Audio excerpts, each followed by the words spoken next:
¿Qué tal, chicos? Muy buenas noches. Yo soy Óscar Santiago Chávez Ferrán, soy el actual director del Comité Permanente Académico CPA Asociación UPAO. El día de hoy me complace anunciar la ponencia de introducción al internado médico con nuestro gran amigo y doctor Alexis Vallejos. ¿Qué tal, Alexis? La sala es toda tuya. Hola, muchas gracias por la invitación. Y bueno, esta es una charla que de verdad agradezco que me la hayan propuesto. Y bueno, porque justamente siempre me preguntan de este tema, ¿no? Y bueno, estamos frescos y quisiera darle los consejos que me hubiera gustado que a mí me hubieran dado, ¿ya? Y va a ser una retroalimentación para que ustedes puedan hacer, mejorar, ¿no? Mejorar, tener las cosas en claro y bueno, y aprender para sus pacientes, no solo para un examen. Así que vamos a conversar, ¿ok? Bueno, mi nombre es Alexis Vallejos. Yo he realizado el internado en Trujillo, en el Hospital Belén Trujillo, y luego que es de tercer nivel. Y tercer nivel tiene dos cosas. Uno, tercer nivel, vas a hacer más papeleos, ¿ya? Pero no significa que no vas a hacer procedimientos. Tercer nivel tiene la ventaja que las patologías difíciles allí se van a resolver, ¿ya? Y luego también hice una parte en segundo nivel. Bueno, tuve la suerte de no llegar a primer nivel y en segundo nivel es un intermedio en el cual ya no hay tanto papeleo y también ves patologías complejas que no se verían en primer nivel. Así que de ambos voy a comentarles y bueno, además, también tengo una perspectiva, sobre todo porque yo me dedico a la docencia y todo lo que veo en los alumnos que aprenden desde básicas hasta clínicas, eh, quiero hacerles un resumen de qué es lo que más les va a servir, ¿ok? Y dónde podrían reforzar hasta que inicien su internado, ¿ok? O los que están volviendo al hospital por primera vez están pisando, les va a servir también, ¿ya?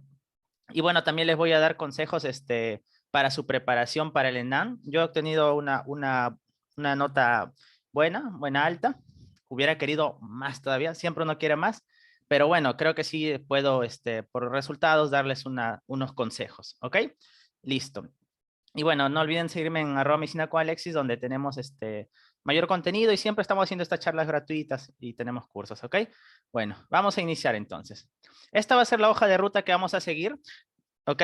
Primero, vamos a conversar de sé el interno que quieres tener, sé el interno que quieres tener, porque algún momento tú vas a ser el residente o vas a ser el asistente, el médico de planta, el médico asistente, y qué interno tú vas a querer tener. Y lo mismo podría ser ser el estudiante o externo que quieres tener en el futuro, ¿no? Luego vamos a ver que esta fase de la medicina es la que te va a convertir en el médico general. Yo sé que a algunos les gusta mucho cirugía, otros les gusta mucho medicina interna. No, Alexis, yo quiero ser pediatra. No, yo quiero ser neonatólogo. Sí, antes de ser cualquier especialidad, tú tienes que ser médico general. Entonces tienes que aprender de todo. ¿Ok? Y el internado justamente, así te guste mucho la pediatría, solo son 2 a 3 meses de pediatría. Y luego, ¿qué vas a hacer en gineco? ¿Qué vas a hacer en sala de operaciones? ¿Qué vas a hacer en medicina cuando tengas que aplicar, realizar un AGA o evaluar la oxigenoterapia, ¿no? Entonces, y cuando vayas a tu serum, ¿no? Y luego tienes que postular hasta que puedas hacer tu residentado. Entonces, mucho tiempo vas a ser médico general. El médico general ve de todo. Así que el internado te prepara para ser médico general. ¿Ok? Luego te voy a dar algunos consejos sobre qué es lo que tú tienes que ir conociendo para llegar al hospital, ¿ok? Porque en el hospital le van a dar la oportunidad al que conoce. Si tú nunca, no sabes ni los pasos para realizar una toracocentesis, una punción lumbar, entonces no te lo van a dar a diferencia que tú ni siquiera ya tengas la teoría y ahí hagas la práctica. Entonces hay temas que tú puedes revisar y te voy a recomendar qué libros te dicen cómo se hacen los procedimientos. Ya, porque dice Alexis, pero ¿cómo voy a poder aprender cómo hacer una toracocentesis? Si no tengo eso se aprende en la práctica, sí, pero hay libros que te explican. Y eso, bueno, yo he ido recolectando y acá lo vamos a tener. Y bueno, quienes deseen todo el material para regalarles, pueden escribirme al Instagram y encantado, ¿ya? Y bueno, ¿qué materiales vas a llevar? El famoso canguro, pero ¿qué es lo que realmente debe tener cuando tú vas al hospital? Esta es primera vez pisando el hospital, haciendo tus prácticas, recién tus prácticas presenciales porque habías tenido virtual, entonces, ¿qué materiales tiene que llevar un interno? ¿Ok? Y bueno, bibliografía útil para el internado. Te voy a, ya en esta etapa, tú ya no tienes que sacar un Harrison o sacar un Schwartz de cirugía o un Williams de obstetricia o un Nelson de pediatría, no. Ya acá tienes que básicamente usar manuales dirigidos que te digan, si viene esta enfermedad, le damos, el diagnóstico es este, le damos esto, paso a paso a paso. Porque tú tienes que aprender a dejar indicaciones, ¿ya? A dejar indicaciones, ¿ok? ¿Qué aplicativos son útiles? Ustedes van a ver en redes bastante información, bastante bueno. Yo les traigo los aplicativos que a mí me han servido en el hospital, ¿ok? Y les voy a recomendar también sobre la preparación para el ENAM, algunos consejos. Comentario de las 4 grandes especialidades que vendrían a ser medicina interna, que son 10 ramas, la cirugía general y las cirugía especialidades, la ginecobstetricia y la pediatría con la neonatología. Entonces, ahí les voy a comentar sobre cuál es la función, ¿no?, del interno, el médico general, qué cosas tiene que llevar y cuáles son las patologías frecuentes, ¿ok? Y qué procedimientos tienes que aspirar a realizar, ¿ok? Vamos a hacer un breve comentario sobre las relaciones interpersonales, porque va a haber veces que puedes llegar a la confrontación, cómo lidiar con eso, ¿ok? Y al final unos consejos finales para culminar la charla, esperando que no la vamos a hacer muy extensa, dirigida, ¿ok? Y bueno, vamos entonces a comenzar. Y cualquier duda también por el chat la pueden hacer, ¿ok? Listo. Entonces, sé el interno que quieres tener, ¿ok? En primer lugar, chicos, el interno, ¿ya? Una de tus principales funciones, y eso va de todas las ramas de la medicina, va a ser realizar la historia clínica. La historia clínica es función del interno, ¿ya? Es tu carta de presentación en la visita médica. Ya, la historia clínica es tu carta de presentación en la visita médica, ¿ok? Y tú puedes hacer bien la historia clínica y como decía el maestro de la medicina interna, William Osler, escuchen al paciente, les está tratando de decir el diagnóstico. Y es bien conocido que la anamnesis y un examen físico, el anamnesis te da un 60% y un examen físico un 20%, haciendo el 80% del diagnóstico solo con la historia clínica. Entonces, tú tienes que ponerte a pensar que cuando seas interno, cuando estés en el hospital, no es que las cosas las vas a hacer porque te mandan, sino tú tienes que pensar que tú puedes llegar al diagnóstico, ¿ya? Tú tienes que ser un interno diferente, que tú llegues al diagnóstico y tienes tú la herramienta porque el que va a hacer la historia clínica vas a ser tú, ¿ya? Y tú puedes llegar al diagnóstico antes que todos. O vas a ver muchas veces que vas a refutar el diagnóstico, pero siempre con respeto. Eso es algo que tú tienes que aprender. En el hospital se saluda desde el personal de limpieza hasta el médico, el director del hospital. Ya saludamos a todos, ¿ok? Y siempre, por favor, gracias, se trata con respeto. Todos nos tratamos así en el hospital, ¿ok? Y por ejemplo, la historia clínica también lo puede hacer el residente y él va a hacer su propia historia, pero la tuya va a ser mejor, te lo aseguro. ¿Ya? El residente generalmente tiene muchas cosas que hacer, ¿ok? Y lo hace rápido, ¿ya? Pero tu historia clínica, tú vas a tener muchas cosas que hacer, pero vas a estar menos sobrecargado y tu historia clínica va a ser mejor. Entonces tú vas a enfocar mejor al paciente. Ahora, hay algo que también es cierto. Los ojos no ven lo que la mente no sabe o lo que la mente desconoce. Esa es otra frase que quiero que tú te lleves. Por más que tú hagas una buena historia clínica, si tú no sabes de qué enfermedad estás hablando, no vas a saber qué preguntar. Por ejemplo, en la insuficiencia cardíaca, el signo más precoz, o bueno, el síntoma más precoz es la disnea paroxística nocturna. Entonces, tu historia clínica para ver si tiene insuficiencia cardíaca tiene que empezar desde que el paciente se levantaba a medianoche tosiendo y esos episodios duran 10 a 20 minutos y se asocian a sibilancia, el asma cardíaca, ¿verdad? Y desde ahí empieza su enfermedad. Entonces, para saber eso, tú tienes que haber leído insuficiencia cardíaca y conocer eso. Entonces, el consejo aquí es, tú vas a estar con 2 preocupaciones, ¿ya? 1, tengo que hacer bien mi internado o mi práctica hospitalaria y tengo que aprender a realizar los procedimientos porque luego voy a ser médico y voy a estar solo y voy en mi serum y luego médico general y de mí va a depender, sí. Y también vas a estar contra el tiempo por un examen llamado el ENAM. El examen ENAM lo apruebas o no. Y así es. Y la ley antes cambió por la pandemia, pero podría volver a lo mismo, que si no se aprobaba el ENAM, entonces no podías ir a tu serum, no podías ejercer en el Perú, ¿ok? Entonces estás con eso, ¿ya? Con este examen, ¿ok? Y es un examen de toda la medicina, ¿listo? Entonces,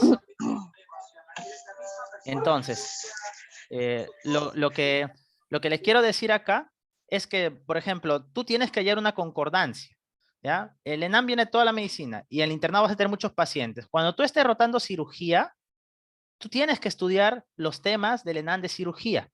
Si estás en ginecobstetricia, igual. O sea, no cometas el error que a veces, por ejemplo, la academia podría empezar, no sé, por medicina interna, tú estás en cirugía, en tu casa, en la noche estudias medicina interna y en el día estás con los pacientes quirúrgicos. No cometas ese error. Tienes que hallar un balance.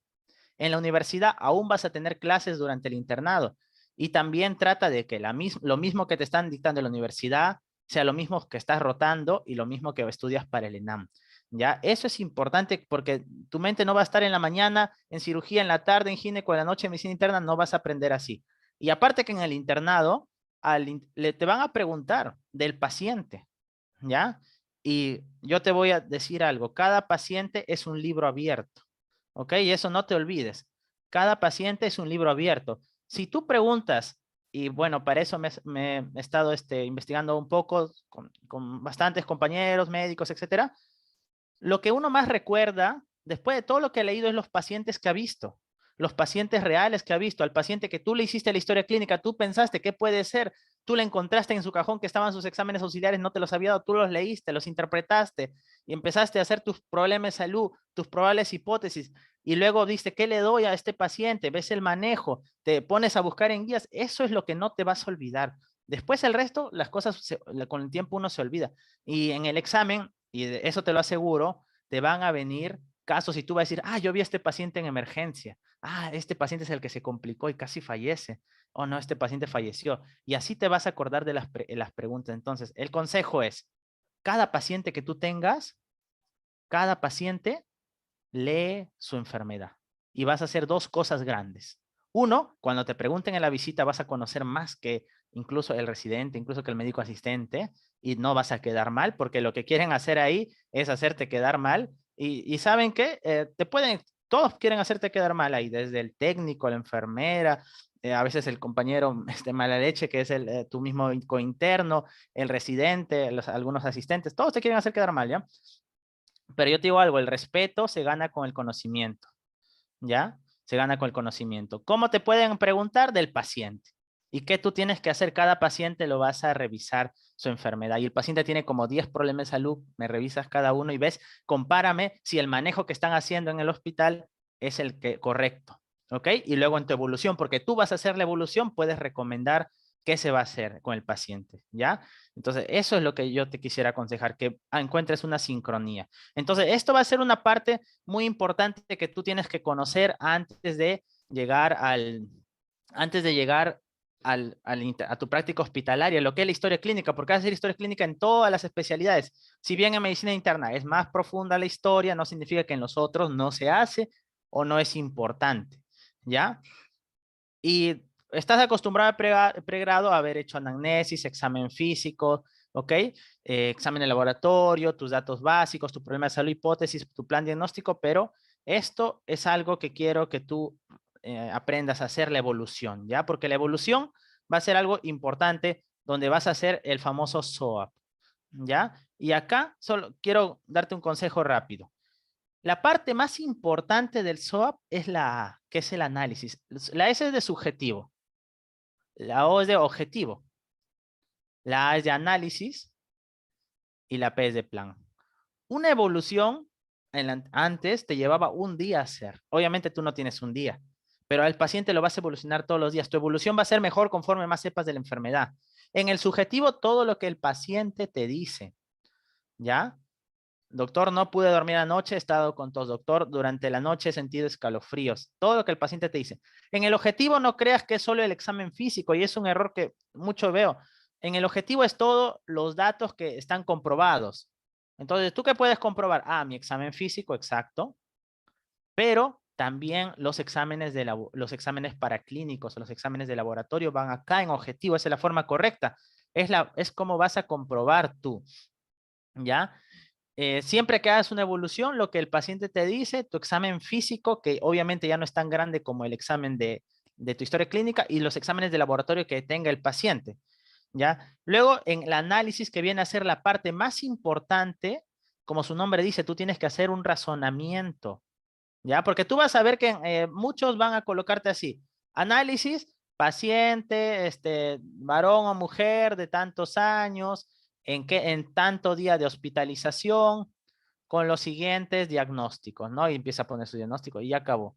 Y evolución favorable le ponen, ¿no? Evolución estacionaria, evolución favorable. No, eso no es, ¿ya? En el análisis tú tienes que hacerlo por problemas de salud. Por ejemplo, problema de salud 1, neumonía. Una neumonía intrahospitalaria, imaginemos. Entonces, haces tu lista de tus problemas o tus diagnósticos y empiezas de la neumonía intrahospitalaria que actualmente está por ejemplo, está con un CUR tanto, ¿no? Con un PSI tanto, por ejemplo, índices de neumonía, aunque estos son más para comunidad. Bueno, CUR tanto, PSI tanto, y en tratamiento con este antibiótico, este otro antibiótico, entonces el paciente está con una evolución favorable debido a que el antibiótico está cubriendo a pseudomonas, por ejemplo, y gran negativo. O podría ser el paciente no está evolucionando favorablemente, probablemente nuestro antibiótico no está cubriendo al SARM y sería una posible etiología ya que es un paciente hospitalario. Valoraríamos cambiar de antibiótico-terapia, donde podría estar oncomicina o linezolid, y así. O sea, tienes que hacer un análisis de la enfermedad del paciente y de cada uno. Esa es una correcta evolución. Cada problema de salud, ir haciendo un análisis comentando, el diagnóstico es el correcto, podría, si no está respondiendo, será otro diferencial, el tratamiento antibiótico está bien, ¿cómo valoro que está yendo bien mi paciente? ¿Ok? ¿Cómo está el PAFI, etcétera? Ese es el análisis correcto. Y el plan es lo que tú vas a recomendar para que el paciente, obviamente no vas a poner todo el RP, que eso se pone en otra parte de la historia, que es el tratamiento, pero por ejemplo tú puedes recomendar que aumentar la oxigenoterapia, disminuir la oxigenoterapia, la hidratación, agregarle sodio, etcétera, ¿no? Entonces esa va a ser una de tus funciones muy importantes que quiero que tengas en cuenta, te la van a revisar y siempre al lado se colocan los signos vitales, ya no olvides eso, los signos vitales. ¿Ya? Frecuencia cardíaca, respiratoria, presión, temperatura, saturación. Si estás en obstetricia, vas a tener que colocar a veces latido cardíaco fetal, ¿no? También colocamos, si el paciente es diabético, colocamos la glucosa, ¿no? Y cuánto unidad de insulina ha recibido, ¿ya? El oxígeno a qué FiO2 está, etcétera. ¿Ya? Entonces, eso va a ser otra de tus funciones importantes que tienes que aprender a hacer correctamente. ¿Ya? Entonces, ¿qué te recomiendo acá? Mira, tú ya a estas alturas ya el examen físico ya lo manejas, así que yo te recomiendo que para que recuerdes eso, revises este libro, Secretos del examen físico. ¿Ya? Ese libro secreto de la colección Secreto del examen físico es excelente como para este punto recordar, porque vas a hacerlo de todas las especialidades, el examen físico. ¿Ya? Y respecto a la anamnesis, allí en la anamnesis lo que te voy a recomendar es uno de los libros que, bueno, a mí me sirvió bastante, ¿no? Que es que te habla de síntomas y te dice, este síntoma puede ser tal o tal o tal. O sea, te sirve tanto para anamnesis como para plantear tus hipótesis, ¿no? ¿Ya? Porque te habla de síntomas y es el Green Book, ¿ya? El Green Book. El Green Book, por ejemplo, te dice, no sé, soplo cardíaco y te pone todas las causas, soplo mesosistólico, ¿no? Te pone hipoacusia, todas las causas de hipoacusia y así, te va comentando una por una. Esos dos y el diagnóstico diferencial si estás en medicina interna, ¿ya? En medicina interna. Es otro libro que te hace razonar, ¿ya? Esos libros, y bueno, como les digo, si lo desean, yo les puedo compartir. Ahí los tengo en PDF la mayoría, ¿ya? Eso, y vamos avanzando, ¿ya? Vamos avanzando. Entonces, algo más que tienes que hacer, por ejemplo, acá dice, no, el interno buscando el ventilador mecánico del hospital. Ah, caray, soy yo. Bueno, el interno es prácticamente alguien que va a tener múltiples, pues, multifuncional, ¿ya? Gracias a Dios, ahora ya hay más ventiladores en los hospitales y eso fue por lo del COVID, ¿ya? Porque antes te dejaban bolseando, pero sí ha habido casos que te dejan bolseando 5 horas, 4 horas, ¿ya? Pero tú tienes que, cuando seas interno, tienes que tratar de ser, de tratar de ser, ¿cómo sería? Acomedido, metido, pero tratar de buscar participar en los procedimientos, ¿ya? Porque lo peor que puedes hacer es ser apático, estar callado en un lado, hacer tus papeles y listo. No vas a aprender nada. Tú tienes, por ejemplo, van a hacer una toracocentesis, te acercas, empiezas a mirar, doctor, yo lo puedo hacer, etcétera, ¿no? Y vas comentando. Entonces, busca participar, ¿ya? Ahora, tampoco, bueno, y ese es parte mía, ¿no?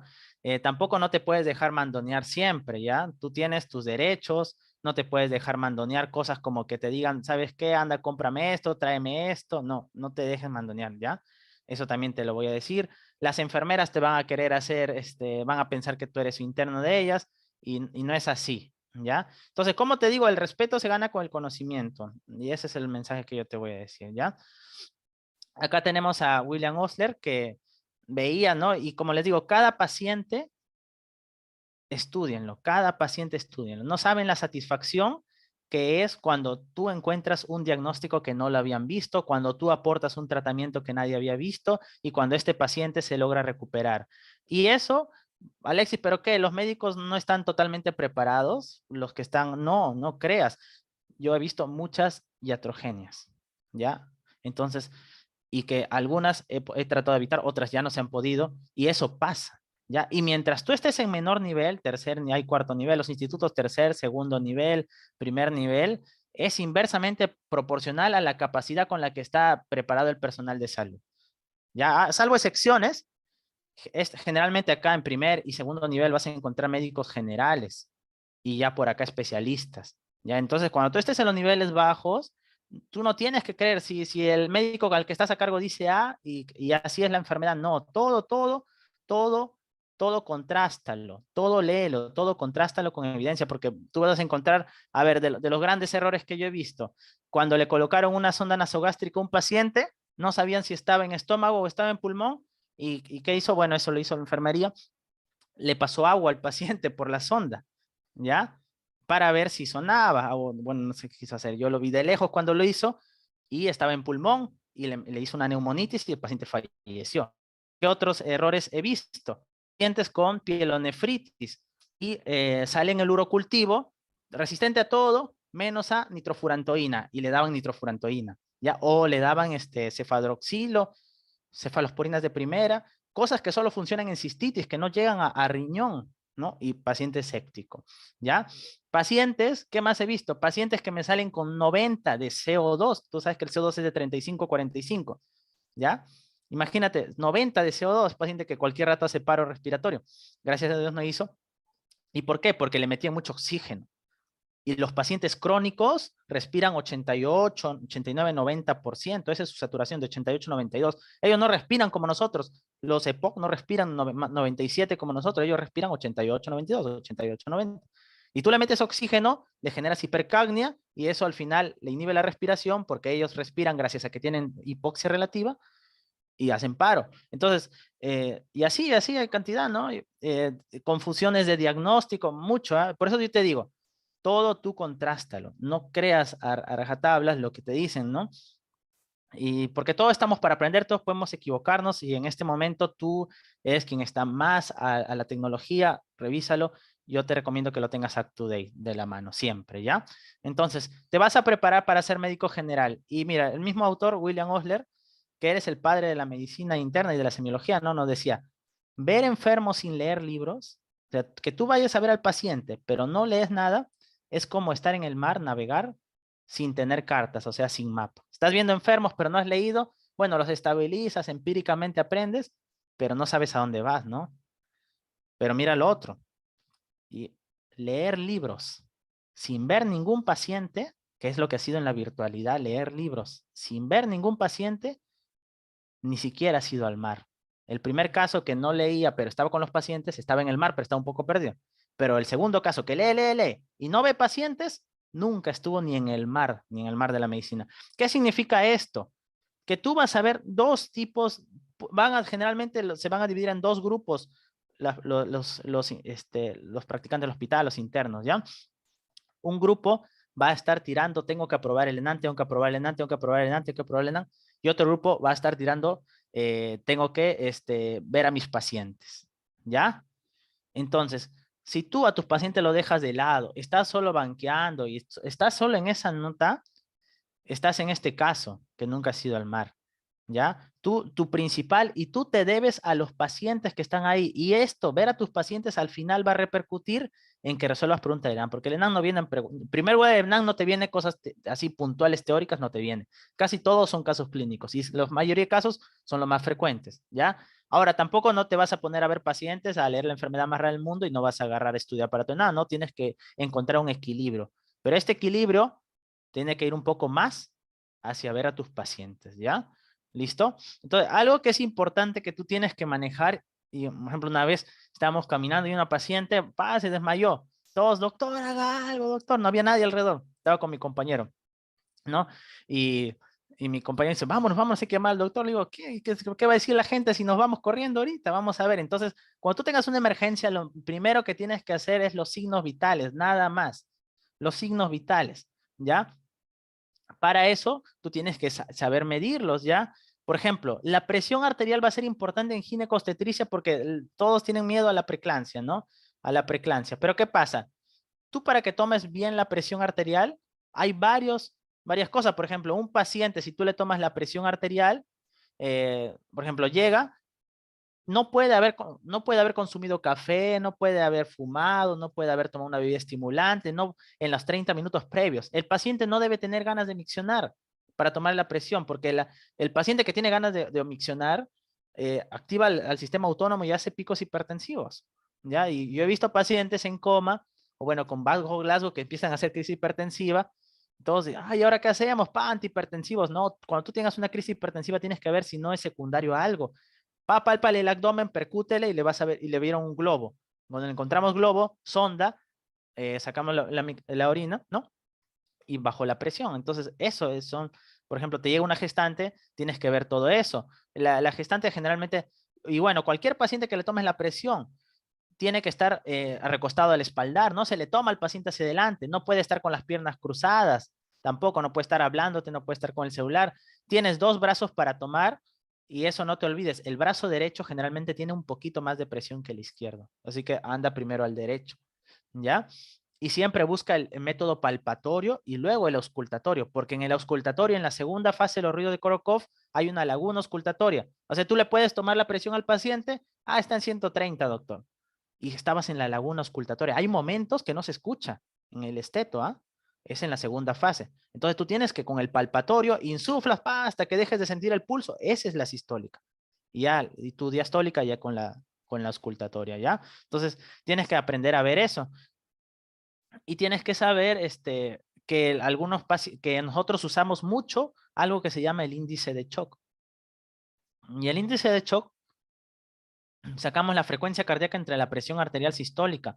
Esto es mejor para los pacientes que están chocados que solo ver frecuencia cardíaca o presión cayéndose, ¿ya? Y es patológico cuando el paciente es más de 0,9 y con eso lo seguimos. Entonces, importante ver esos datos. Tienes que aprender a ver tus signos vitales bien, bien, ¿ya?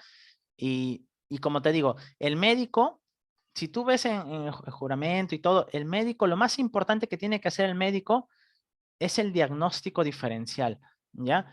Porque el tratamiento está escrito, chicos. Si tú sabes qué enfermedad es, encuentras la sociedad de tal enfermedad, Perú qué dice de la enfermedad, qué dice Estados Unidos, qué dice Europa, qué dice Actoday, qué dice Dyname. Todos tienen un protocolo ya. El problema es cuál es la enfermedad.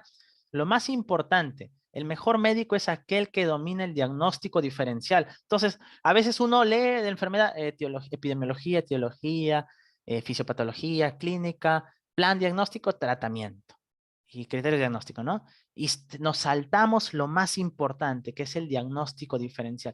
El tú saber que un paciente con dolor abdominal no es un cálculo, por ejemplo, los pacientes pueden llegarte con cálculo cólico renal, cólico biliar, puede ser una apendicitis, puede ser una perforación gastrointestinal, una perforación del ilion, entonces hay múltiples etiologías. Por ejemplo, si yo encuentro que los pacientes tienen este dolor así, tipo cólico, le preguntas, ¿tu dolor aumenta, disminuye, aumenta, disminuye? Sí, doctor. Entonces yo ya pienso en cólico biliar o cólico renal y ya me va alejando un poco de apendicitis.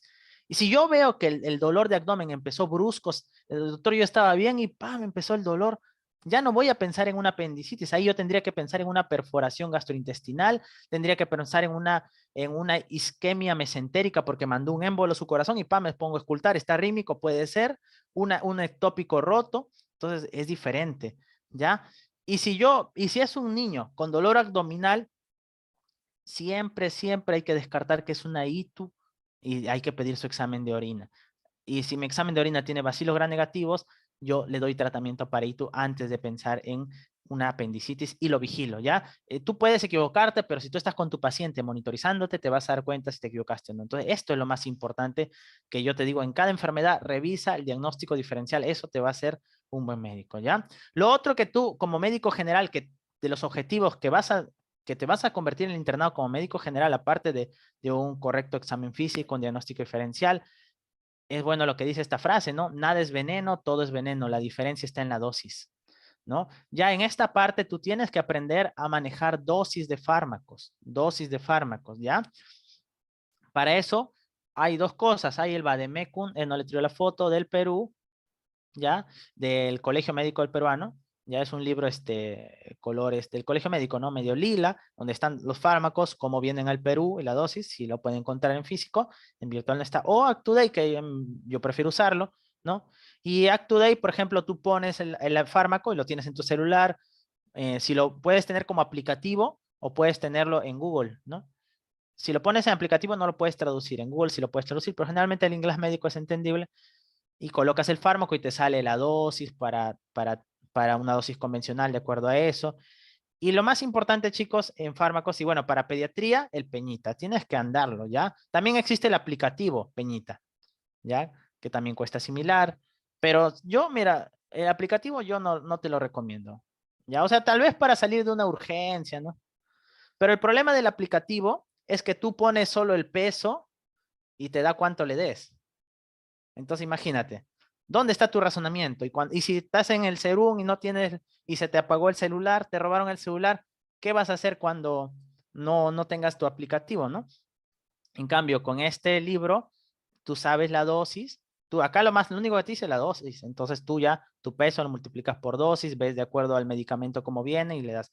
Entonces, tú vas a encontrar que muchos usan el Peñita y con eso al toque te dicen la dosis, pero a la hora del examen o a la hora de la verdad, sin esto no se defienden, ¿ya? Y eso tú tienes que manejarlo. Imagínate que, Roche, está tu paciente ahí, tú tienes que sacar a ver, le doy esto. No, las dosis de pediatría tienen que estar en tu mente, ¿ya? Ve practicando. Ya cuando llegamos a pediatría yo te voy a decir, esto es los más fármacos que más usamos. Entonces, esos dos yo te recomiendo. Y bueno, ¿qué temas previos debes conocer? ¿Ya? Acá dice, el arte de la medicina está en la observación. No toquen al paciente, sino digan primero lo que ven. Observen, reflexionen y comparen. La medicina se aprende a la cabecera del enfermo. ¿Ya? Entonces, bueno, esto es de un curso que voy a dictar, pero básicamente era el temario que yo considero ustedes deben conocer antes, ¿no? Por ejemplo, en medicina, ustedes lo que van a hacer bastante es sacar agas, ¿ya? Y esto no es tan fácil como parece, ¿ah? Vas a ver pacientes que están con anasarca tan edematizados que no le vas a poder sacar el aga. Y vas a tener que irte a la femoral o a veces a la pedia, que no está indicado, pero a veces nos hemos tenido que ir ahí, ¿ya? Y extraer el aga. Pero tú no debes volverte un técnico. Eso es lo que yo no quiero que tú te vuelvas, porque vas a ver que ya esto lo vas a aprender de una u otra forma, vas a tener que aprenderlo, pero no te vuelvas técnico. ¿Qué significa volverme técnico? Que solo yo hago, pero no sé para qué. Entonces yo le puedo enseñar a personal técnico, a personal de enfermería, que lo haga en qué se diferencia el médico. ¿En qué se diferencia? El médico se diferencia en que sabe por qué es esta fase. ¿Ya? El médico no es mejor médico el que agarra y pinta todo, hay que pedirle todo de hemograma, hematocrito, urea, creatinina, perfil hepático, PCR, hemocultivo, no. Tú tienes que saber por qué lo pides, ¿ya? Por ejemplo, en los recién nacidos, tú vas a ver que a veces dicen, no, el recién nacido no está bien, ¿saben qué? Saquen el hemograma. Y recién ha nacido, no, pues, porque el hemograma recién sirve a las 12 horas, porque el recién nacido va a tener 30.000 al inicio y luego eso cae y luego si vuelve a subir. Y ahí es significativo. Igual el PCR a las 12 horas. Cuando un paciente está sangrando, el hematocrito recién se estabiliza a las 48 horas, pero lo sacamos a las 6 horas y luego vemos, pero el verdadero hematocrito va a estar a las 48 horas. Entonces, uno no pide por pedir, es el primer consejo. Tienes que saber cuándo pedir las pruebas y lo otro tienes que saber qué significa. Yo te doy un consejo. Mira, cuando te llegue cualquiera de las pruebas, porque te van a llegar muchas pruebas. Uy, a ver qué dice. A ver, ahorita lo arreglo. ¿Cómo se arregla esto?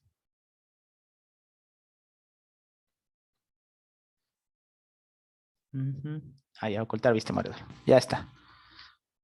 Ya. Entonces, a ver, un breve. A ver, lo voy a arreglar rápido, ¿eh?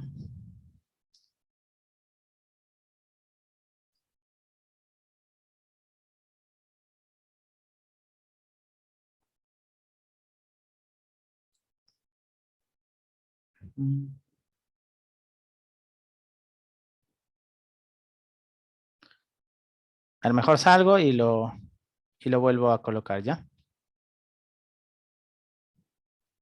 A ver, rapidito. No sé qué hice, pero bueno, ya. Ya, entonces les iba diciendo que, ya estamos, entonces les iba diciendo que cuando ustedes tengan un examen auxiliar que les llegue, y ese es el consejo que les quiero dar, por ejemplo, te llegó un EKG que a todos los pacientes le sacan, ¿ya? Tú en tu historia clínica, son las 11 de la mañana, 11 a.m. Tienes que colocar esto, ¿ya? Y eso te va a diferenciar. Escribe EKG, ¿ya? Y trata de hacer un pequeño comentario, ¿ya? Onda P tanto, QRS tanto, ST tanto, onda T tanto y QT tanto, por ejemplo, ¿ya? Comentario, ¿ya? EKG se evidencia, por ejemplo, que como el PR está más de 0,20 segundos, está en un bloqueo auriculoventricular.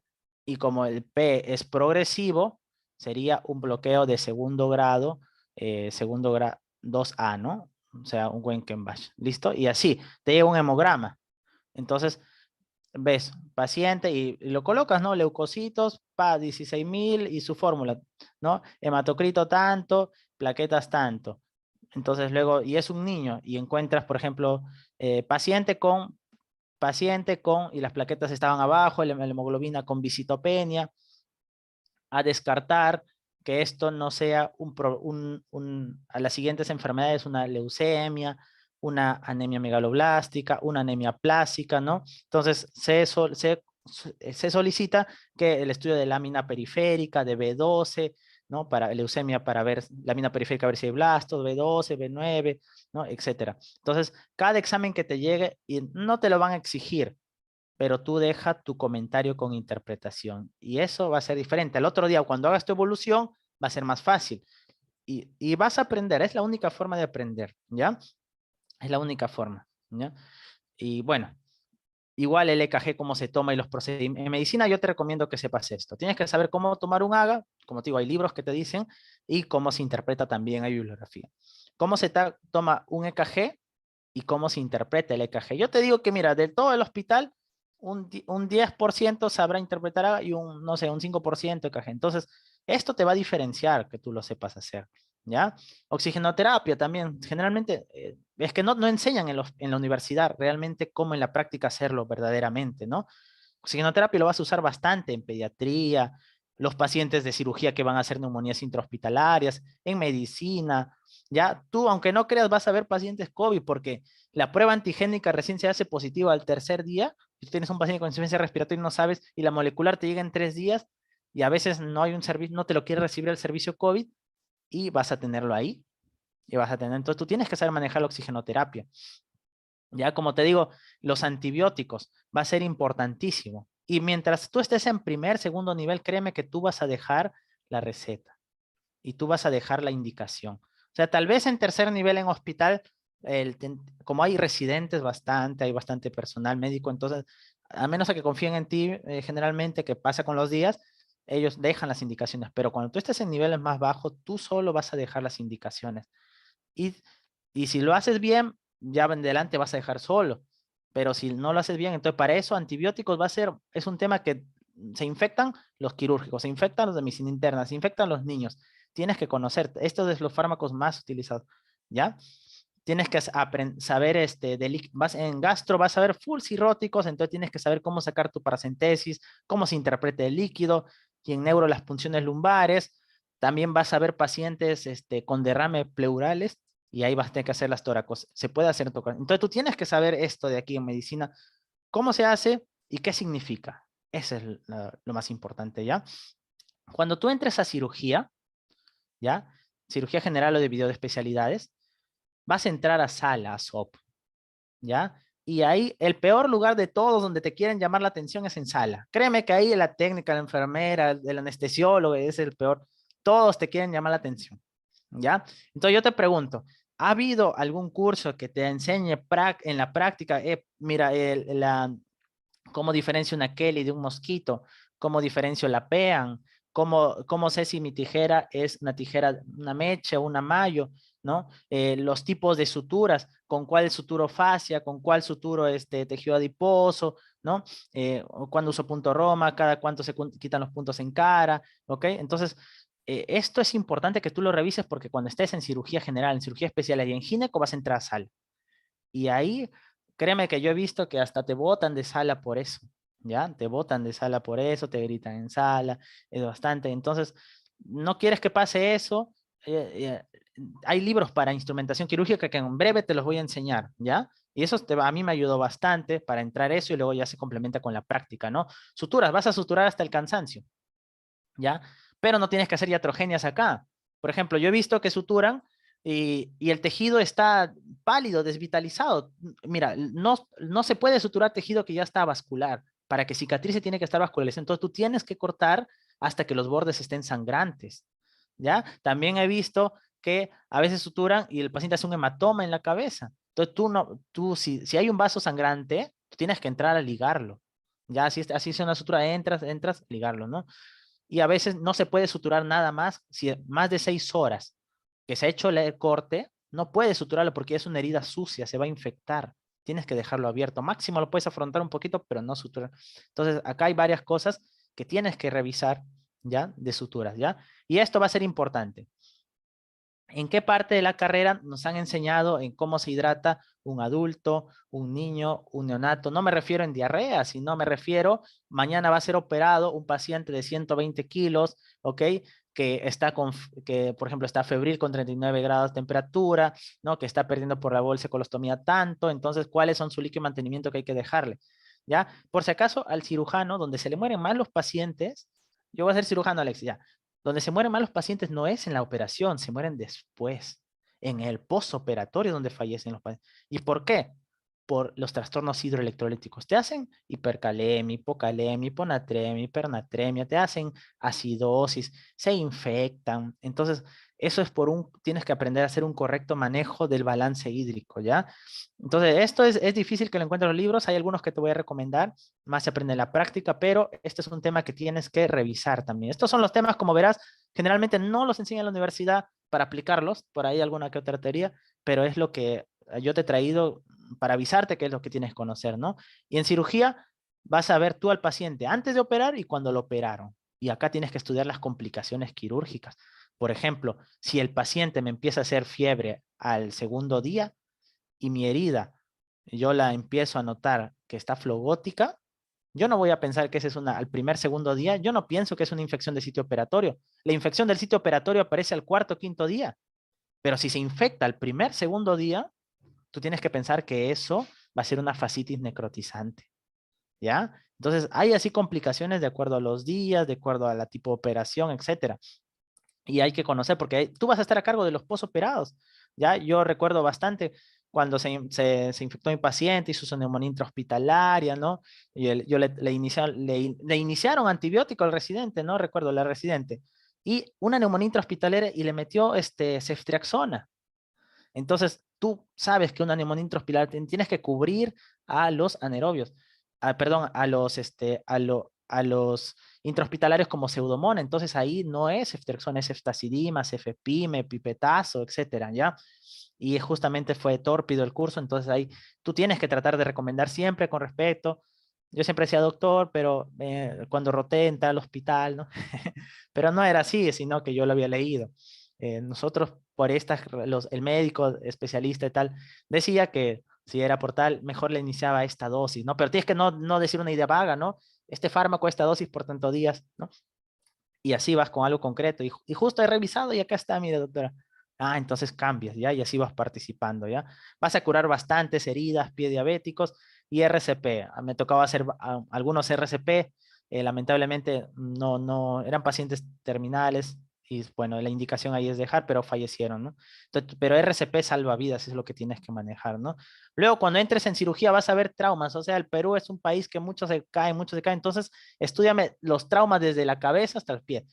Traumatismo encefalocraniano, traumatismo vertebromedular. Por ejemplo, un error frecuente es que tú le sacas el Glasgow al paciente y le haces el dolor en el pecho, en el dedo.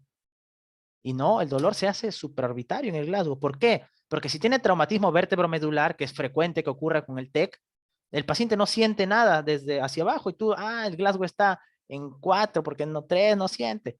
Y realmente es que tú le haces en una zona que no está sintiendo por el traumatismo vertebromedular que está teniendo. Entonces arriba. Y así hay varios tics que tú tienes que ir conociendo ya en los pacientes, ¿no? Cuando el inicio manitol, etcétera, ya. El trauma torácico, y ahí está el tubo de drenaje pleural para colocarle el trauma abdominal, si es abierto o cerrado, el génito urinario. El lavado de ojo vas a hacer bastante, el cuerpo extraño en oído, cómo se retira, ¿no? Colocar sonda Foley, eso desde el día a día. Y cuando hacen hematuria, o sea, pacientes que vas a ver con cáncer de vesícula, que hacen hematuria, esos pacientes tienes que colocarle una sonda de 3 vías y tú hacer el lavado, y haces el lavado, ¿ya? Hasta algunos le pasan cloro de sodio helado y le pasan ya para hacer la hemostasia. Y el manejo de la epistaxis, ¿no? Que tienes que aprender ese taponamiento anterior, posterior. Entonces, esas cositas lo vas a ver bastante en emergencia, ¿ya? En pediatría y neonato, lo que te recomiendo que revises es atención al recién nacido, ¿ya? Pero tú no seas técnico otra vez. Tienes que saber el porqué de las cosas, porque la atención lo puede hacer el personal de enfermería, el personal técnico, pero no saben por qué. Yo una vez tuve una discusión porque llegué y encontré un niño azul, ¿no? Y no le habían reanimado correctamente. Entonces, esto revísalo bien, porque tú vas a atender al niño cuando nace en tu serum, cuando nace tú también tienes que reanimarlo. Y si van mal las cosas, vas a tener que hacer el RCP neonatal, ¿ya? Y que tiene sus fases, que la mayoría va a responder, pero tienes que ir, ¿ya? Y vas a ver esto, la hidratación en pediatría, bastante, ya que van a llegar con diarrea, como los hidratos, y el niño es mucho más sensible a hacerte por una mala hidratación. Por ejemplo, si tú le subes muy rápido el sodio, una mielinólisis pontina, si le bajas mucho el edema cerebral, entonces eso. ¿Y cómo le pongo vía a un neonato? O sea, perdón, ¿cómo lo hidrato un neonato? El primer día el neonato tú no le puedes dar electrolitos, no le puedes dar sodio, no le puedes dar potasio. El segundo día, ¿cuánto le corresponde? Generalmente le dan, primer día damos 75 por kilo. ¿Cómo le saco cuánta dextrosa va a recibir? Porque vas a tener neonatos que van a estar mal, ¿ya? Y eh, tú vas a tener que calcular su BIG, su velocidad en función de glucosa. Entonces, esto son temas que hay que revisarlos sí o sí, ¿ya? Y los medicamentos más frecuentes, que luego te voy a mostrar una lista, ¿ya? Que vamos a hacerla, que en pediatría es diferente, ¿ya? En pediatría no es que, por ejemplo, como en adulto me aprendo que para metronidazol, en adulto me aprendo, por ejemplo, que el metamizol, que le doy 2 gramos cada 8 horas al paciente, ¿ya? Pero en pediatría yo tengo que saber cómo viene mi metamizol en mi jarabe, ¿no? A cuántos miligramos por mililitro y de acuerdo a eso sacarle, ¿ya? Por ejemplo, uno que venga 250 miligramos en 5 mililitros, por ejemplo, la cefalexina, ¿ya? 250 miligramos en 5 mililitros. Y mi paciente le voy a dar a dosis de 50 miligramos por kilo y pesa 10 kilos. Entonces, pesa 10 kilos, 10 por 50 tengo que darle 100, ¿no? Perdón, 10 por 50 tengo que darle 500. Entonces, 500 miligramos, ¿cuántos mililitros es de esto? Si 250 miligramos traía 5 mililitros, 500 miligramos serán 10 mililitros. Pero eso tengo que repartirlo mañana, tarde y noche. Entonces le doy 3, 3, 3. Y así, o sea, yo lo estoy sacando al ojo, pero tú tienes que saber de varios fármacos y para eso se hace una lista cómo viene en el mercado, cómo viene, además de la dosis, cómo viene, porque tú al niño y a la enfermera le vas a decir, hazle tantos mililitros, ¿ya? Entonces, esa es otra cosa. ¿ya? Algunos protocolos de asma, de convulsión, que tienes que actuar rápido en ese momento. Te van a llegar muchos niños con fiebre, que hay que bajar la fiebre, si no tienen riesgo de convulsionar algunos. Y tienes que usar tu otoscopio, tu oftalmoscopio, ¿no? Vas a tener muchas cefaleas que van a venir en medicina. Y un error frecuente, 5 a 10% de esas cefaleas va a ser tumores, por si acaso.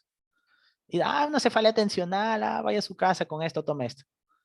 ¿Y qué tal si le hacías un oftalmoscopio y le veías edema de papila? Y diagnosticabas un tumor antes de que sea muy grande y lo hernia al paciente. Entonces, eso tienes que tú hacerlo. Y otoscopio, los niños, la otitis media aguda que va a ser muy frecuente en niños, ¿no? En OXTE, lo que tienes que aprender a ver es el parto. Y tú naciste y moriste aprendiendo a ver el parto, ¿ya? O sea, tu objetivo en obstetricia es que hagas partos.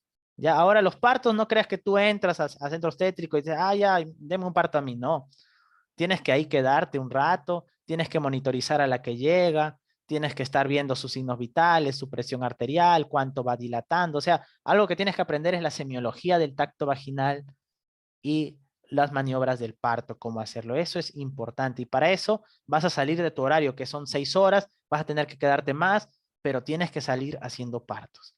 ¿Ya? Y la tocometría, que es un papel que parece el EKG, donde ves las que antes se le llamaba DIP y ahora se le llama desaceleraciones tempranas, tardías, porque sabes que vas a lidiar con las obstetras y las obstetras se alteran cuando ven esto de acá un poquito, pero así como el EKG tiene criterios para ver si es patológico, igual en la tocometría, así que tienes que ver esto, ¿no? Manejar tu clave roja de hemorragia, tu clave azul de preeclampsia, la mayoría en sepsis, y vas a tener cesáreas vas a tener cantidad instrumental, entonces tienes que saber los pasos, ¿ya? Otro que tienes que aprender a ver son imágenes, ¿ya? Porque generalmente en el pregrado la radiología se deja de lado, se lleva así simple, pero tú en el hospital vas a hacer un montón de imágenes y todos se van a quedar esperando el informe radiológico que llegue en 2 días. No, tienes que tú aprender a verlos. Vas a ver tumores cerebrales, ese ves en las primeras 6 horas que hay signos indirectos, ¿ya? Vas a ver, por ejemplo, patrones COVID en radiografía, que a veces no es tan fácil, ¿no? Patrones TB, ¿no? La otra vez estaba viendo una radiografía y le digo al doctor, acá hay un nódulo, doctor, no es tan fácil de ver, y me dice, sí, yo también lo había visto, pero no lo iba a poner, pero bueno, lo pondré, ¿no? Y supuestamente lo había visto, pero es así, tú puedes aportar al manejo. Y ese nódulo ameritaba que luego hacía una tomografía y ver si no hay un cáncer o un tuberculoma o un micetoma, etcétera, ¿no? De abdomen, las ecografías. Ahora, chicos, toda especialidad usa ecografía. Entonces, de todo esto, la ecografía y la radiografía de tórax va a ser lo que más te va a servir en la práctica. Ecografía, vas a ver, se usa ahora es como la semiología, la ecografía, ¿ya? La historia clínica, la receta médica en la práctica, a eso quiero enseñarte acá, cómo vas a dejar y el correcto examen físico, ¿ya? Y luego algunas cosas como los drenes, la sonda nasogástrica, la extracción de sangre venosa, para qué son cada tubitos, cómo se reduce una luxación, cómo se venda, se coloca férulas, ¿no? Y la insulinoterapia que en cirugía les da miedo colocar, ¿no? No olvides que tú muchas veces vas a dejar tus indicaciones, tu RP. Tú tienes que saber esto. Ya tiene un orden en las indicaciones, ¿ya? Por ejemplo, y acá te voy a enseñar el orden para que ya luego vayas tranquilo, ¿ya? En el primer lugar se coloca si el paciente va a estar en reposo absoluto, reposo en cama, si vas a colocarle, si el reposo es relativo, si vas a colocarle tantos grados, si en niños usamos en lactante, niño la posición de Rosier, si va a estar en semi-Fowler, en Fowler, eso es el punto 1, ¿ya? El punto 2 es la dieta. Y lo más frecuente que van a poner es NPO, pero eso está mal. Ya se ha demostrado que en el preoperatorio, 6 horas para sólidos, 2 horas para líquidos claros. O sea, no tienes que al paciente dejarlo 12 horas en ayuno. Y eso va a depender muchas veces de ti. Entonces, eso ya está basado en evidencia, por si acaso. Si es hipertenso, dieta, dieta que va a ser hiposódica. Si es diabético, dieta hipoglúcida, ¿no? Y ya luego, que eso ya se podrá estudiar después, tú puedes sacar cuántas kilocalorías debe recibir, cuántas proteínas al día recibir. Por ejemplo, alguien que se va a operar debería recibir 1,5 gramos de proteína por kilo al día. Y así tú vas viendo, ¿ya? Ese es en el punto 2. El punto 3 va a ser colocar las funciones vitales, control de funciones vitales cada tantas horas, ¿ya? ¿ya? Y yo le pongo a veces y saturación de oxígeno, ¿no? Ya para que, y no se coloca funciones, sino control de signos vitales, ya porque la función es diferente, ¿no? La función biológica en la historia clínica es lo que, de posiciones, diuresis, todo eso, ¿no? ¿Ya? El cuarto, a veces le colocamos acá balance hidroelectrolítico, cada 6 horas, ¿ya? Pero para tú hacer un balance hidroelectrolítico o balance estricto, tienes que el paciente estar usando sonda. Si tú pones balance estricto, tienes que estar con sonda Foley para que hagan el conteo de la diuresis, ¿ya? Eso puedes dejar, y a veces cuando no dejas eso en este punto, colocas la hidratación. Y generalmente la hidratación, bueno, un promedio para un paciente estable ya, porque no es una charla de hidratación, pero uno le deja así, ¿ya? Generalmente le dejamos esto a los pacientes, ¿ya? Por ejemplo, si es un adulto, ya así brevemente, lo que le dejamos, por ejemplo, es dextrosa. El adulto tiene que por día, este es mantenimiento, no para reponer, mantenimiento, porque a veces se va a operar y no puede estar tomando agua, nada, o está con pérdida de conciencia. Entonces, dextrosa, el adulto debe consumir de 50 a 100 gramos de dextrosa al día. Entonces, le puede dejar dextrosa al 5%, que son 50 gramos, ¿ya? Y ahí le pasamos la mayoría, si pesa 70 kilos, a una dosis de 25 a 30 cc por kilo, casi te sale 2 litros. Entonces tú puedes dejar dextrosa 2000 cc, o sea, al 5% 2000 cc, ¿ya? Pero no le vas a generar hiponatremia. Entonces acá le dejan cloruro de sodio al 20%, 2 ampollas. Y si el paciente micciona, no tiene riesgo de falla renal, le dejas cloruro de potasio al 20%, 1 ampolla, ¿no? Entonces esto, y generalmente calculas el goteo, que el goteo se calcula el volumen total, que en este caso sería 2000, sobre el número de horas, 24, que son las horas, por 3, ¿no? Y eso se hace a 72, entre 2000, más o menos son 28, 28, ¿ya? Ese es en promedio, ¿ya? Pero realmente esto es, por ejemplo, si estás muy apurado y algo así, pero realmente tú lo que tienes que hacer es sacar por el peso, el balance, cuántos miliequivalentes requiere de sodio, de potasio. Esto es porque si el paciente tiene algún trastorno con esto, lo puedes llevar a que se complique, ¿no? Pero este es un ejemplo de cómo tú tienes que dejar, ¿ya? Y a veces no dejamos ampolla acá. Tú sabes que el cloruro de sodio al 20%, el hipersodio que le llamamos, viene de 20 mililitros y cada mililitro tiene 3,4 mililitros de sodio. Entonces tú a veces le dejas acá 20 mililitros o 40 mililitros, porque cada ampolla tiene 20 mililitros y acá cada ampolla tiene 10 mililitros, 10 mililitros, ¿no? A veces así dejamos, ¿no? Y en niños es similar, pero en niños yo sí te recomiendo que lo saques por peso, ¿ya? Y luego vienen los antibióticos. Siempre que tú dejes antibióticos, ya si es en pediatría, tienes que colocarle al lado miligramos por kilo de... ¿A qué dosis? Por ejemplo, esto que le dejo 80 miligramos por kilo de peso acá. Y por ejemplo, ceftriaxona, ¿ya? Le estoy dejando, por ejemplo, media ampolla, 500 miligramos. Y dosis de meningitis es 100 miligramos por kilo y mi niño pesa 10, por ejemplo, 10 por...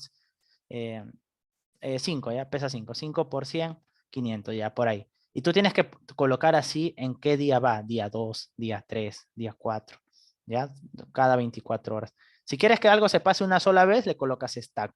Y así vas dejando luego ya vienen otros fármacos, ¿no? Al final se solicita tales examen, hemotocrito, hemograma, etcétera, ¿ya? Uy, por ahí están rayando. Ya. Entonces, esto es más o menos como tú tienes que dejar. Ya al final se coloca eso, se solicita. Algunos al final colocan cuidados de enfermería, reportar signos de alarma, también colocan, ¿no? Se solicita exámenes y ya. ¿Ok? Listo. Entonces, más o menos así tú tienes que dejar al paciente su hidratación. Por si acaso, eso que dicen de sepsis de 30 cc por kilo está mala. En 3 horas, que dicen en sepsis, eso está mal, ¿ya? No se hace así, el paciente hace hipervolemia, ¿ya? Entonces, esto de fluidos es un tema grande y no tan conocido, ¿ya? Vamos. Y luego, y eso es lo más importante que tienes que conocer. ¿Qué materiales vamos a llevar? ¿Ya? Ya para ir avanzando un poquito. Todo cirujano lleva en su interior, acá dice esta frase que es un libro muy bueno, todo cirujano lleva en su interior un pequeño cementerio, al que acude a rezar de vez en cuando, un lugar lleno de amargura y pesar en el que debe buscar explicación a sus fracasos. ¿Qué significa esto? Y no solo todo cirujano, sino todo médico. Todo médico en algún momento va a llevar un pequeño cementerio, pacientes que han fallecido, ¿ya? Incluso no digo que por culpa del médico, sino que tal vez pudimos haber hecho algo más. O si hubiéramos conocido eso, hubiéramos pensado en esa enfermedad antes, no hubiera fallecido, ¿ya? Y, y ese médico, perdón, y ese pequeño cementerio, que son pacientes que han fallecido, es un lugar lleno de amargura y pesar, al que debe buscar explicación a sus fracasos. Y cuando tú estés otra vez frente a un caso difícil, ese paciente que fue mal te va a hacer actuar bien con el otro paciente, ¿ya? Entonces, eso es parte de la medicina, que va a haber pacientes que no van a ir bien, que pudiste haber hecho algo más, que si hubieras conocido ese dato antes, que si el paciente no te hubiera mentido, que si hubiera llegado el examen laboratorio, sí, y vas a cargar con eso, ¿ya? Pero ese pequeño error, si le podemos llamar error, tiene que ayudarte a que no vuelva a pasar. Ya es una frase que es muy buena. Entonces, ¿qué tienes que llevar, no? El canguro, algunos llevan morral. Miren, lo primero que ustedes tienen que llevar es acá, bueno, está por rotaciones, pero te sirve para todo. Tú, al paciente quirúrgico tienes que medirle su presión, ¿no? No vaya a estar hipotenso sangrando. A la embarazada tienes que medirle su presión, no vaya a estar preclántica, ¿ya? Por acaso las preeclampsias aparecen al puerperio a veces, ¿no? Cuidado. Entonces tienes que llevar tu tensiómetro. Alexis, no hay ahí en el servicio, lleva tu tensiómetro. Ahí nadie te quiere prestar, ¿ya? Lleva tu tensiómetro, ¿ok? Y puedes también llevar el tensiómetro ese digital, pero este es más confiable, pues, ya que el digital. Es más exacto. Con este puedes hacer la presión palpatoria, con este no, o la auscultatoria, lo puedes hacer los dos métodos, ¿ya? Siempre toma ambos brazos, no te olvides, y quédate con el mayor valor. Tienes que llevar un reloj. Yo he visto pacientes que no vas a estar sacando tu celular en todo momento. Uno, que tu celular se vuelve un fomite y vas a estar transmitiendo infecciones. Lo otro, luego que viste al paciente que está todo lleno de colis, ¿no? Porque hay pacientes que están ahí que con su bolsa de colostomía, tú vas, tú cambias todo, sacas tu celular para ver su frecuencia cardíaca y luego te lo pones en la cara. No, no, no, pues, ¿verdad? Lleva un reloj y de esos que tienen manilla. Bueno, ahora hay esos relojes que te dicen cuántos caminas, ¿no? Pero este es el clásico. Necesitas, ¿por qué esto? Porque acá tú ves 10 segundos y multiplicas por 6, 15 segundos, en cambio, y por eso te ayuda, ¿no? Y haz más rápido con esto. Tu estetoscopio, bueno, cualquier marca, pero esta es buena, ¿no? El Lickman. Tu pulsioxímetro tienes que andar con esto. Y el pulsoxímetro tiene que estar bien calibrado, por si acaso, porque si es uno muy barato, te va a salir bajo y eso pasa. Y antes que tú le saques la saturación, porque vas a ver que llegan corriendo la enfermera, no, doctor, está que desatura. Calienta los dedos, frótale los dedos al paciente, que abra y cierre, que inspire, que se siente, ¿ya? Que no tenga esmalte, que no tenga una deformidad, y ahí recién, y espera que se estabilice unos 30, 60 segundos, sácale ambos manos y saca un promedio. Y ahí recién puedes hacer tu correcta evaluación del pulso oxímetro, ¿ya? La linterna. Estos pacientes que tenían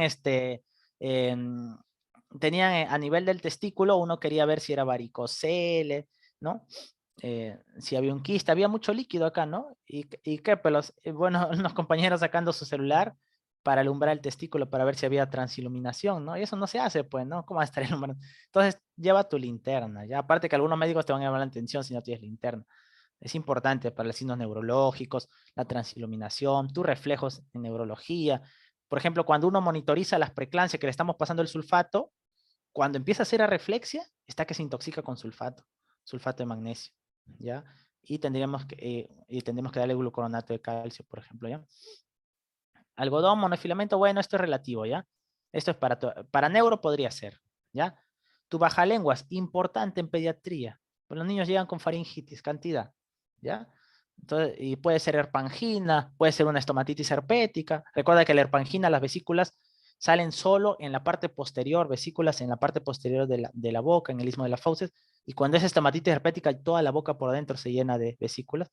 Entonces, es diferente, ¿ya? Y tienes que ver, no vaya a estar con un acceso parafaringio, un acceso amigdalar, desplaza la úvula. Entonces, tu baja lengua es importante, ¿ya? Pero no le vayas a hacer baja lengua a un paciente con probable epiglotitis, ¿ah? Y tampoco no le hagas percusión a alguien con estomatitis, con hemoptisis, que lo hace sangrar más. Y no se le hace baja lengua a alguien si puede tener epiglotitis, no, porque lo vayas a hacer obstrucción de la vía aérea. Y no se le hace tacto vaginal tampoco a una mujer en el tercer trimestre que está sangrando porque vaya a ser una placenta previa. Hay cosas que no puedes hacer, tienes que cuidar eso. Diapasón te podría servir en otorrino para audición o en neuro para la palestesia, vibración, pero no es tan importante el bajalengua así.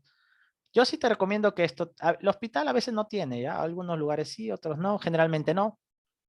Pero esto te va a hacer desarrollarte, tener tu oftalmoscopio, tu otoscopio, luego lo vas a usar en tu serum, usas atiendas médicos, etcétera, ¿ya? Importante. Esto no es necesario. Tu cinta métrica sí. Hay una para obstetricia también, para medir el embarazada. Por ejemplo, a veces está con un abdomen muy grande, tú tienes que pensar que tal vez son dos, en gemelar, hay polidragnios, ¿no? ¿Ok? O es macrosómico, está muy pequeño el diámetro y tienes que pensar que hay oligodragnios, hay un óbito fetal, etcétera. Ya la altura uterina, claro, importante. Ya la cinta métrica nos ayuda bastante por los pacientes con trombosis venosa profunda. Cuando tú tienes a alguien con trombosis venosa profunda, a veces no le duele, por si acaso.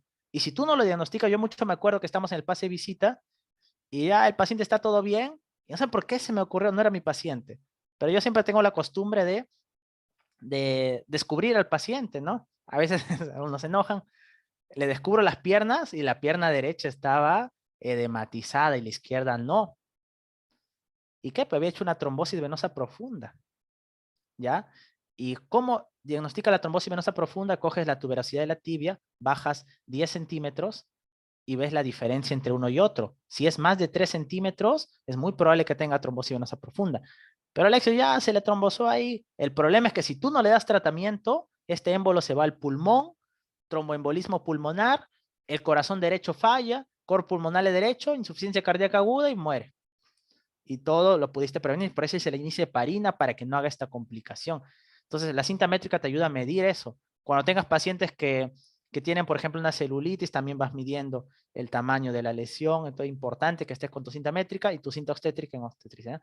Termómetro, importantísimo. Y no usen el digital o ese que dispara, no, el de mercurio, es el que sirve. Y el otro no son tan exactos, ¿ya? Recuerda que la temperatura más precisa es la rectal, pero eso no lo usamos más la axilar, ¿no? Pero tienes que saber, por si acaso, que la temperatura bucal es de 36,8 más menos 0,4 y la axilar es 0,6 menos. O sea, lo normal en axilar es 36,2 más menos 0,4.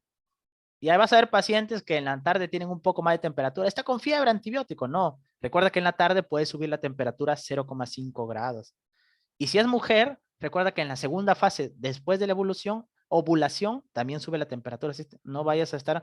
Fiebre no es sinónimo de infección, ¿ah? Lleva tus guantes. Tienes que tener guantes ahí en la mano. Guantes limpios y guantes estériles, ¿ya? Y formatos, ¿ya? Porque vas a necesitar formatos para transfundir, formatos para solicitar tomografía. Eso tienes que tener una carpetita con los formatos del hospital, ¿ya? Esto, para sacar tus agas, tu jeringa de aga, o bueno, jeringa de 1 cc, yo uso más de la de 1, pero puede ser la de aga y tu heparina, para que heparinícela y luego saques tu aga, ¿ya?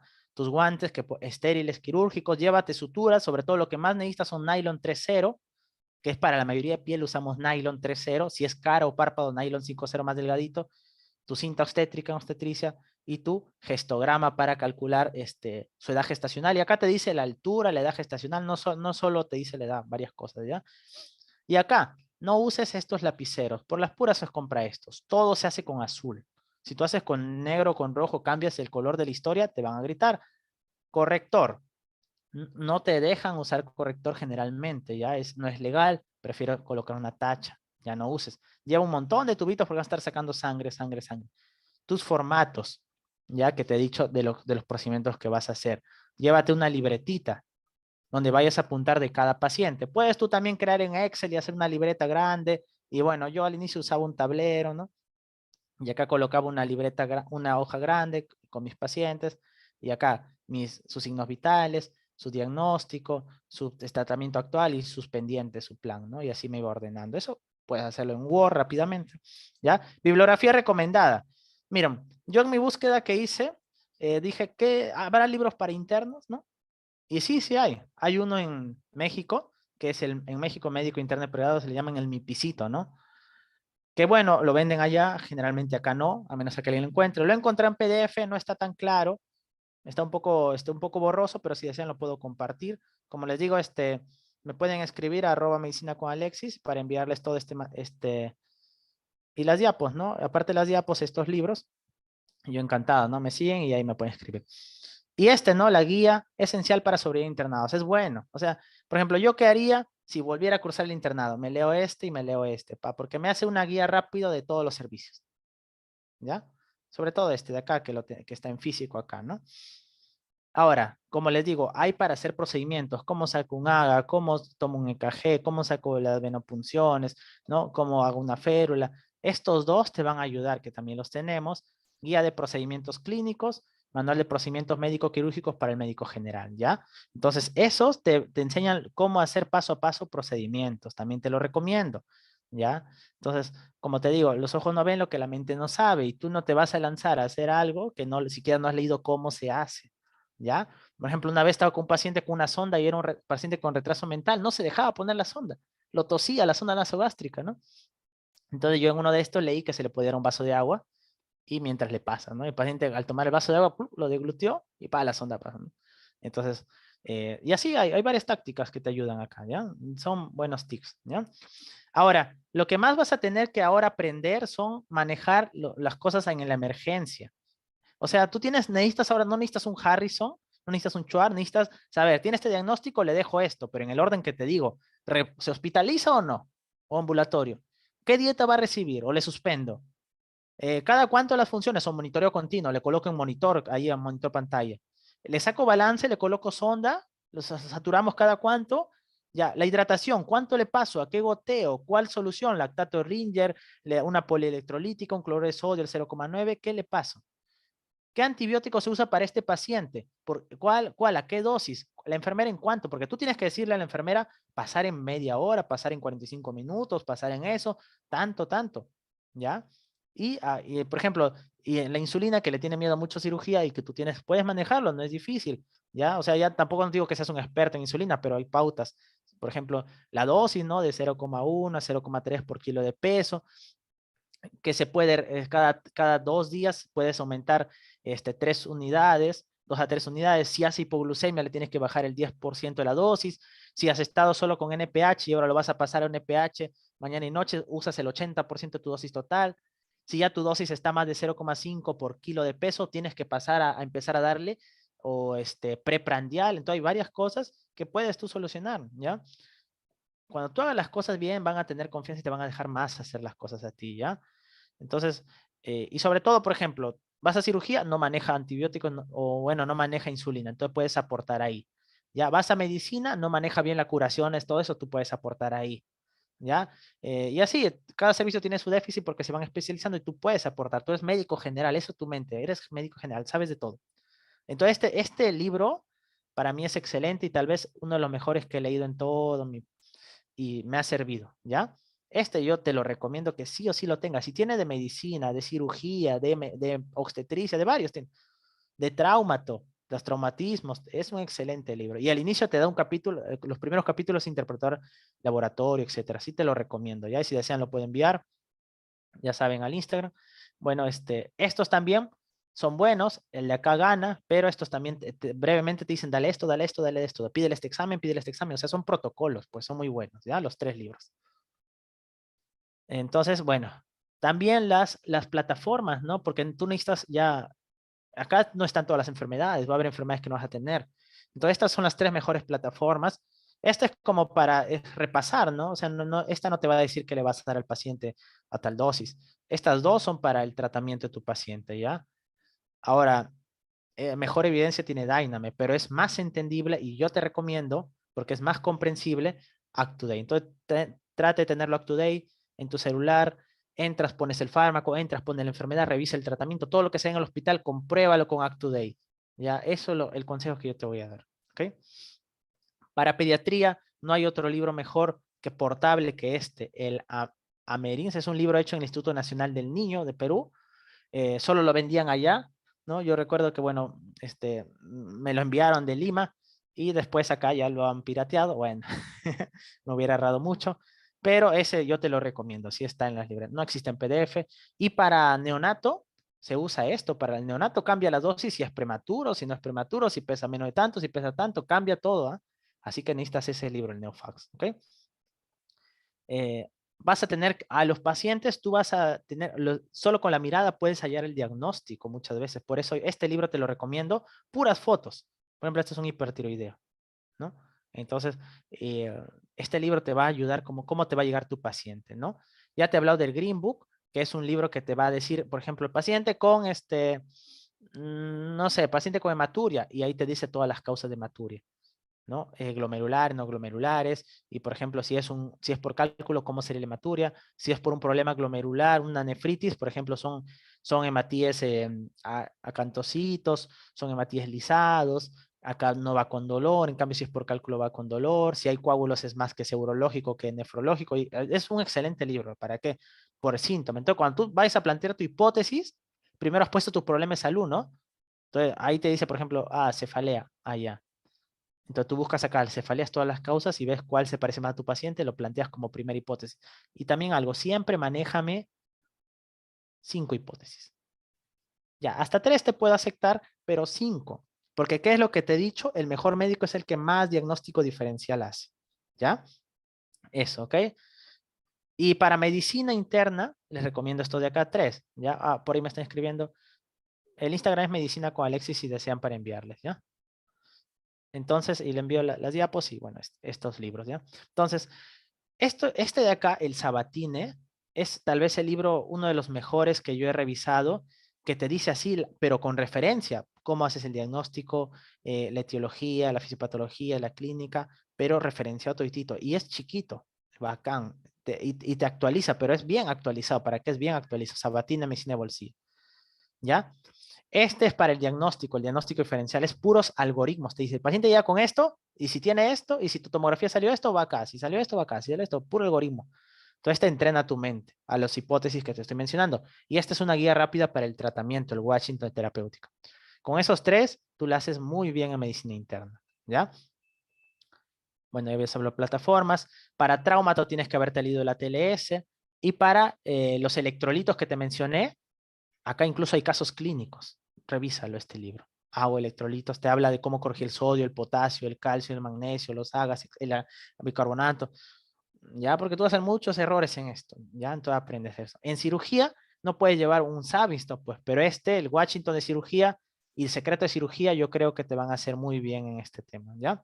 Son manuales pequeños que te recomiendo. O sea, ya en el internado no puedes revisar los grandes tratados, pero sí manuales que te den concreto, ¿ya? Y para aprender a instrumentar en SOP, son 2 libros, el Fuller y el Técnicas Quirúrgicas de Kier. Yo te recomiendo para mí fue mejor. Fuller es un poco más didáctico, pero este para mí fue mejor, ¿ya? Y para el paciente con oxigenoterapia, este de acá, y haga, te enseña con casos clínicos cómo oxigenar a mi paciente, cómo. Entonces, de literatura hay. El problema es que son literatura escondida, ¿no? Varios de estos nunca los habías visto, seguro, ¿no? Entonces, eso requiere un poco de haber buscado. Como te digo, yo me dedico a la docencia, entonces justamente por eso yo siempre estoy buscando libros para que sean más didácticos para mis alumnos, ¿no?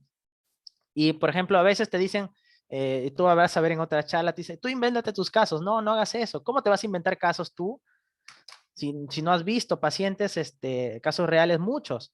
Entonces tú tienes que buscar libros que tengan casos. Ya, si no hay libros, busca reporte de casos. Puedes colocar en internet reporte de caso, no sé, colecistitis santo granulomatosa, cáncer de vesicular. Y ahí vas a ver casos reales.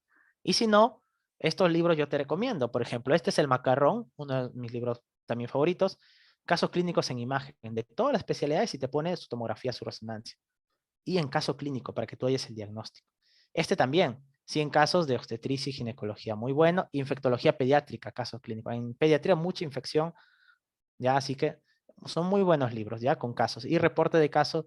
Y bueno, cualquier duda también conmigo, si tienes algún caso en el internado, quieres saber un poco más, tienes alguna duda, le puedo dar esto, y no tienes, tal vez no el residente, porque va a haber residentes que te van a querer enseñar, otros que no, ¿ya? O a veces si estás en primer, segundo nivel te van a dejar solo. Entonces yo encantado, ¿ya? Y de apoyarles, me escriben al Instagram y yo encantado, ¿ya? Y esto para obstetricia, no vas a llevar con el Williams. En obstetricia básicamente es esto, ¿ya? Primero, las guías del MINSA sirven para obstetricia. Ahí se hace todo con eso. El MINSA sirve para obstetricia, para pedia y para neonato, las guías. Ya no olvidar eso. Busca la guía, sobre todo en obstetricia. Y a estos manuales, el John Hopkins a mí me gusta mucho, ¿ya? Y secretos, ¿ya? Pero son buenos, ¿ya? Para breve revisión, ponerte al tanto, ¿ok? ¿Qué aplicativos usar? ¿Ya? Hay muchos aplicativos, pero bueno. El Calculate te da todas las fórmulas por ejemplo, yo te puedo preguntar, ¿no? ¿Cómo sacas la tasa de filtración glomerular, el Crocov-Gaul? Entonces, 140 menos la edad por el peso, ¿no? Sobre 72, ¿no? Por la creatinina sérica, y si es mujer, por 0,85, ¿no? Y así hay varias, ¿no? ¿Cómo calculo yo mi gradiente alveolar arterial? ¿Cuánto es lo máximo de mi paciente? Le da entre 4 en 4 ya, más 4. Le da entre 4 más 4. Y así. Entonces hay varias fórmulas, pero acá te lo resumen. Pero igual, yo estoy en contra, la verdad, de los aplicativos, porque, excepto algunos, ¿ya? Porque te hacen que tu mente ya no recuerde las cosas. Entonces, puedes usarlo en un momento de emergencia, pero luego, a ver, recuérdalo, cómo era la fórmula, ¿ya? Porque en los exámenes te va a venir la fórmula, por si acaso, ¿ya? El Peñita, como te diste, ya te había hablado del Peñita, que es para las dosis en pediatría, pero puedes tener un aplicativo para hacerlo más rápido, pero la dosis aprende, es el mensaje. Este sí tienes que tenerlo ya, porque es el PEC-Z te dice cómo está creciendo el niño, ¿no? En qué percentil está, para ver si es desnutrición aguda, crónica. Entonces, eso sí, pues no hay forma. El Sanfor es para ver el antibiótico correcto a utilizar. También es bueno, el problema es que este no es gratuito. El PEC-Z sí, todos son, excepto el Sanfor no es gratuito, ¿eh? Pero es muy bueno. El CIE-10 es porque tú vas a tener que poner en cada enfermedad qué CIE es, ¿ok? El Biliap va a ser importante en neonato para ver si necesita